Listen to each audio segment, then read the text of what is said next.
Hello student, स्वागत है आपका बीएड बीट एसएसपी में। लास्ट क्लास में हमने PC3 यूनिट 1 किया था। आज हम PC3 का यूनिट 2+3 करेंगे, जिसमें कि कुछ बहुत इंपॉर्टेंट क्वेश्चंस हैं। कुछ क्वेश्चंस मैंने मेंशन कर दिए, कुछ क्वेश्चंस मैं आपको वर्बली बताऊंगा क्योंकि बहुत ज़्यादा इंपॉर्टेंट है। आप देखिएगा, इसमें कुछ प्रॉब्लम आए तो आप मुझे बता सकते हैं। तो चलिए शुरू करते हैं आज की वीडियो। फर्स्ट क्वेश्चन है आपका, जो कि क्वेश्चन नंबर 4 होगा। What is CRT right limitations. CRT क्या होता है, इसकी लिमिटेशंस आपको लिखनी है। So CRT means criterion reference test. Criterion reference test, ये जैसा कि नाम से पता चल रहा होगा आपको कि ये एक क्राइटेरिया होता है जिसके बिहाफ पे हम किसी को मेज़र करते हैं। किसी को मीन्स कि स्टूडेंट्स की जो इवैल्यूएशन है उसको मेज़र करते हैं कि वो कितना इवैल्यूएट कर सकता है, कितना उसमें टेस्ट क्लियर कर सकता है या कितनी अपनी एबिलिटी शो कर सकता है, तो उसे कहेंगे criterion. So we come to the topic. Criterion reference test is used to evaluate students performance. देखिए, स्टूडेंट्स की परफॉर्मेंस को इवैल्यूएट करने के लिए इसका यूज़ किया जाता है। जैसे कि मैंने अभी आपसे बताया कि इवैल्यूएट करने के लिए किया जाता है विथ प्रीपेड क्राइटेरिया। इनको कुछ क्राइटेरिया प्रीपेयर किया जाता है, पहले से ही बना दिया जाता है कि ये पर्टिकुलर टेस्ट लेंगे on the behalf of their curriculum. Curriculum के बिहाफ पे, सिलेबस के बिहाफ पे और इस बिहाफ पे कि उनकी परफॉर्मेंस कितनी है, कितना वो अचीव कर सकते हैं, उसके मेज़रमेंट की बिहाफ पे एक क्राइटेरिया तैयार किया जाता है। उसके बिहाफ पे हम टेस्ट एक लेते हैं। सो और that is also called the test to check the skills of students. ये चेक किया जाता है स्टूडेंट्स की स्किल्स को कि वो कितना उसमें कर सकता है। ये किसी भी माध्यम से किया जा सकता है। कोई भी आपको वर्क दे सकते हैं, या कोई आपका सडन टेस्ट ले सकते हैं, या आपका MCQ फॉर्म में कोई टेस्ट लिया जा सकता है, या आपको सर्कुलेट जो आप सर्कल करते हैं आंसर, जो CGPC होता है उसमें आप करते हैं, तो उसमें भी वो आपको सडन टेस्ट लिया जा सकता है। आपके लिए सडन होगा बट स्कूल वाले पहले से ही उसको प्रिपेयर कर लेते हैं। तो लिमिटेशन इसकी है, it does not show the learners level of ability, it is used for small part and specific field. देखिए, ये क्या होता है कि इसमें स्किल तो पता चल जाती है कि हाँ उसने ये परफॉर्म किया है, या अच्छा परफॉर्म किया है, बुरा परफॉर्म किया है, लेकिन जो उनकी एबिलिटी है वो पता नहीं चलती, क्योंकि वो उस समय उसमें अंदाज़ा भी लगा सकता है या ठीक से काम नहीं कर सकता है। और एबिलिटी और स्किल में थोड़ा सा डिफरेंस होता है, तो इसमें वो उसका स्किल पता चलेगा, एबिलिटी पता नहीं चलेगी। तो we can say that it is not show the learners level of ability, it is used for small part and specific field. ये स्पेसिफिक फील्ड में यूज़ किया जा सकता है। अगर आप सोचें कि आप कहीं ऑफिशियली से यूज़ करें या फॉर्मल वे में यूज़ करें या कहीं इनफॉर्मल वे में यूज़ करें, आप चाहें कि किसी का स्किल टेस्ट ले रहे हैं, तो ये that is not possible in every kind of the place. So we come to the topic. Small part भी होता है इसका। नेक्स्ट क्वेश्चन है आपका, differentiate between standard test and teacher test. देखिए, स्टैंडर्ड टेस्ट और टीचर टेस्ट बहुत ज़्यादा इंपॉर्टेंट है। स्टैंडर्ड टेस्ट उसे कहते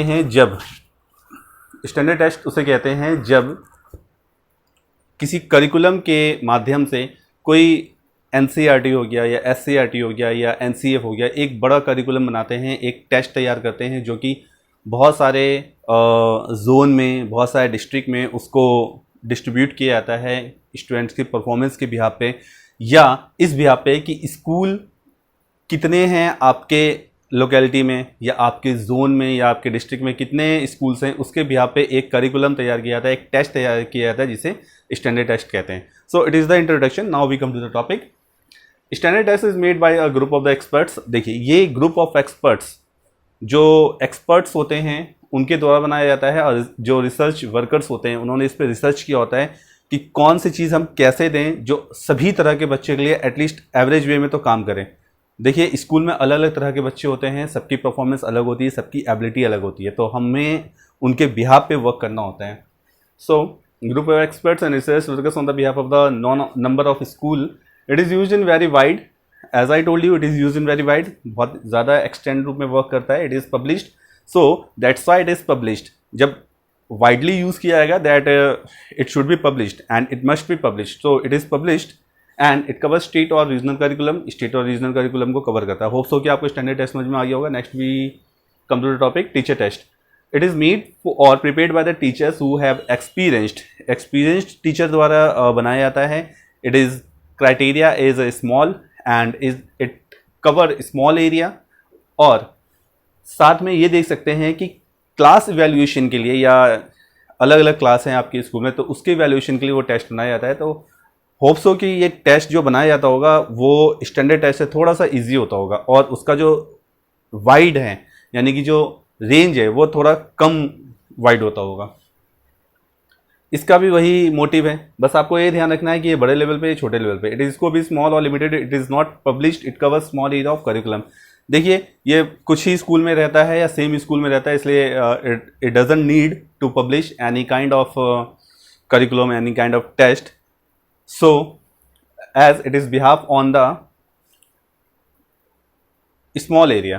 तो हम ऐसा कह सकते हैं कि स्मॉल एरिया तक ही कवर रहता है, तो जिसका जो मोटिव होता है वो ये होता है कि स्टूडेंट की परफॉर्मेंस को आप अच्छी तरह से इंप्रूव कर सकें। नेक्स्ट क्वेश्चन पे आते हैं, define validity, right it's uses. देखिए वैलिडिटी उसे कहते हैं कि आप किसी को रिक्रूट कर रहे हैं या किसी का टेस्ट ले रहे हैं या किसी की परफॉर्मेंस देख रहे हैं कि जब आप किसी को कहीं पे हायर कर रहे हैं तो उसके अंदर तो एबिलिटी होनी चाहिए कि आप किस बिहार पे हायर कर रहे हैं। तो जो एबिलिटी आप उसके अंदर देखते हैं उसको एक टेस्ट के माध्यम से आप उसको मेज़र करते हैं। अगर वो टेस्ट पास कर लिया जाता है तो वो person, whether he belong to any religion, any caste, any gender, he और she is known as valid person, और इस प्रोसेस को वैलिडिटी कहते हैं। ये तो इंट्रो था, अब हम टॉपिक पे आते हैं। इट इज़ अ टूल और method to check quality of any person. देखिए टूल या मैथड है कि किसी भी पर्सन की क्वालिटी को आप चेक कर सकते हैं। आप उसका टेस्ट बनाइए या उसको आप डिफ़िकल्टीज़ दीजिए या उसको आप परफॉर्मेंस दीजिए या उसको आप सिचुएशन दीजिए कि वो किस तरह से उसे फेस कर रहे हैं on the behalf of his और परफॉर्मेंस। अब वो डिपेंड करेगा कि उसे कैसे फेस करता है, किस तरह से करता है, तो ये डिपेंड करता है। सपोज़ कि आपसे एक क्वेश्चन पूछा जाता है कि क्या आप समुद्र के लहरों को रोक सकते हैं, क्या जवाब देंगे आप इसका जवाब मुझे कमेंट में दीजिएगा। वैसे हाँ, समुद्र के लहरों को रोका जा सकता है। अब कैसे रोका जा सकता है इसका आप कमेंट में जवाब देंगे। It has to pass given test that measure efficiency of person. देखिए मेजर एफिशिएंसी ऑफ पर्सन, ये देखा जाता है कि कितना इंटेलेक्चुअल है, उसकी एफिशिएंसी कितनी है, कितना ज़्यादा एजुकेटेड है, कितना ज़्यादा माइंड लगा रहा है, कितना ज़्यादा इंटेलिजेंसी है उसके अंदर। ये सभी चीज़ें आप देखते हैं तभी आप किसी को हायर करेंगे, और ये बहुत ही अच्छा प्रोसेस है। अगर किसी में ये चीज़ें भी नहीं है तो फिर हाउ कैन ही और she teach in the school and how can he और she make the future of the student? Not possible. Even it is my personal view कि हर बार वीकली, ईयरली या मंथली, एटलीस्ट मंथली तो होना ही चाहिए कि हर बार इस टाइप का टेस्ट हो। जितने भी टीचर्स हैं तो उन्हें भी थोड़ा सा डर रहेगा कि हाँ भाई थोड़ा सा पढ़ा लें ठीक से, फ्री की सैलरी ना उठाएं। चलिए टॉपिक पे आते हैं। Person and then it is called the valid for specific purpose of the job and known as validity.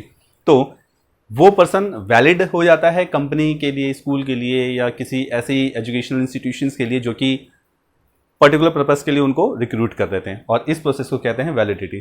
तो होप्स हो कि आपको वैलिडिटी का मतलब समझ में आ गया होगा और इसके यूजेस भी समझ में आ गए होंगे। So we again come to the topic, revise कर लेते हैं इसे। What is CRT? Right, limitation. CRT मतलब होता है criterion reference test. Criterion reference test इसलिए लिया जाता है ताकि स्टूडेंट्स की जो क्राइटेरिया है वो पता चल जाए, इनिशियली वो कैसे वर्क करते हैं, सडन चेंजेस कैसे कर सकते हैं, वो अपना माइंड कैसे लगा सकते हैं, उनमें कितना स्किल है, ये सभी पर्पस को पूरा करने के लिए इस टाइप का हम टेस्ट लेते हैं। तो इससे कुछ लिमिटेशंस हैं।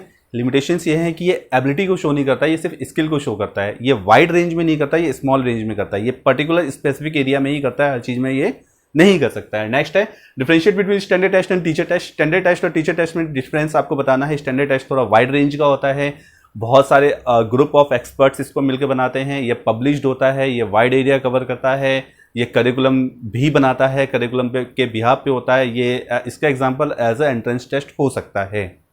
जैसे आप कह सकते हैं कि बीएड में आप अगर एडमिशन ले रहे हैं तो आपको एक एंट्रेंस टेस्ट देना पड़ता है, तो कह सकते हैं कि ये स्टैंडर्ड टेस्ट का एक एग्जाम्पल होता है। और टीचर टेस्ट वो होता है जो टीचर अपने स्टूडेंट्स की परफॉर्मेंस को आकलन करने के लिए, मेज़र करने के लिए करते हैं और उसको इम्प्रूव करने के लिए करते हैं। इसमें टीचर्स के द्वारा बनाया जाता है। इसका जो रेंज होता है वो थोड़ा शॉर्ट रेंज होता है, स्कूल तक ही सीमित रहता है, क्लास टू क्लास सीमित हो सकता है, स्कूल के बाहर नहीं जाता है ये, और इसलिए पब्लिश नहीं होता है। और इसका मोटिव भी ये होता है कि स्टूडेंट्स की परफॉर्मेंस को आप इम्प्रूव कर सकें। नेक्स्ट है डिफाइन वैलिडिटी। वैलिडिटी किसे कहते हैं? वैलिडिटी आपको बताया, it is a process of recruitment to any person और वेदर ही और she belong to any caste any religion and any state and belong to any language, सबका process यही होता है और उसी के बिहाफ पे हमें आगे बढ़ना होता है। और अगर वो टेस्ट हमने क्लियर कर लिया तो we make a valid person for that company, that institution, that school and whatever where you went for the performance and for the interview. So these process is known as validity. So hope so students and friends आपको ये topic clear हो गया होगा। ये topic ज़्यादा बड़ा ना बने, ज़्यादा लंबा ना बने, इसलिए काफ़ी शॉर्ट में मैंने समझाया है। इसके साथ कुछ क्वेश्चंस और हैं, मैं वो भी आपको बताना चाहूँगा। देखिए, एक क्वेश्चन आपका है what is essay type examination, right it's limitation. Essay type examination क्या होता है, इसकी लिमिटेशन क्या होती है। एसे टाइप एग्जामिनेशन ये होता है कि आप किसी भी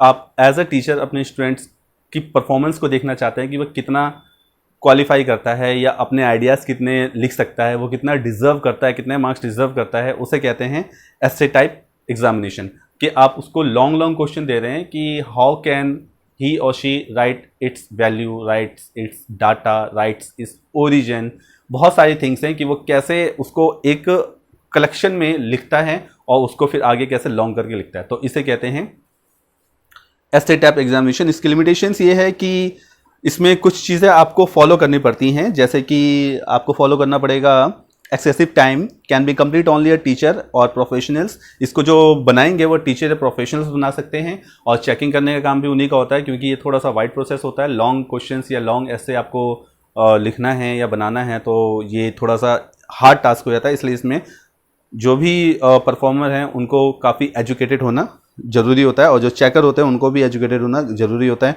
नेक्स्ट क्वेश्चन है what is the grade norms. देखिए, ग्रेड नॉर्म्स उसे कहते हैं कि आप अपने क्लास में परफॉर्मेंस के बिहाफ पे सभी बच्चों का आपने परफॉर्मेंस लिया, उसका एक रिजल्ट तैयार किया, फिर उसको एक ग्रेड दिया कि एवरेज क्या है, एवरेज के बिहाफ पे आप उनको ग्रेड देते हैं। So that is called grade norms. बाकी एक्सप्लेनेशन मैंने इसके हर क्वेश्चन में दे रखा है और ये जो एक्सप्लेनेशन है मैंने इसमें आपको डिस्क्रिप्शन में भी इसका लिंक शेयर कर दिया, आप उसमें देखिएगा। किसी भी क्वेश्चन में अगर आपको प्रॉब्लम है तो आप मुझसे पूछ सकते हैं। सो होप सो कि आपको ये चारों पांचों क्वेश्चन जो भी हैं समझ में आए होंगे और आप इसको अच्छी तरह से पढ़ेंगे। तो मिलते हैं नेक्स्ट वीडियो में नेक्स्ट टॉपिक के साथ। तब तक अपना ख्याल रखिए, पढ़ते रहिए और किसी भी क्वेश्चन में कहीं भी कुछ प्रॉब्लम आए तो आप मुझसे पूछ सकते हैं। मिलते हैं नेक्स्ट वीडियो में नेक्स्ट टॉपिक के साथ। तब तक अपना ख्याल रखिए, पढ़ते रहिए। Thank you.